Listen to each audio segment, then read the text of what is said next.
No, the no, no, no, wait cases a minute. against them should be filed with the Secretary, let me finish. Professional Let me Regulation finish Commission. first, please. Kasi since we have Doc, accepted Doc, the Doc, sorry, Mexico hindi ko na Protocol, matiis po. Marami na po akong natatanggap ng mga complaints from patients sa mga public hospitals na nasisigawan, napapagalitan, na nabubuli po ng mga doktor. Doc, please don't laugh. This is a serious matter.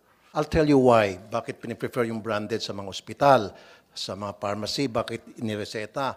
Kasi nga po, may tinatawag na junket. Alam niyo po yon. Yung mga doktor, good time ng mga pharmaceutical companies sa mga seminar, sa abroad, schooling, free airfare, business class, hotel accommodation, food, entertainment, etc., etc. And we're talking about the millions of pesos or even dollars. Now, syempre, ito mga pharmaceutical companies, hindi ito manlilibre, manggugood time ng mga doktor nang walang kapalit.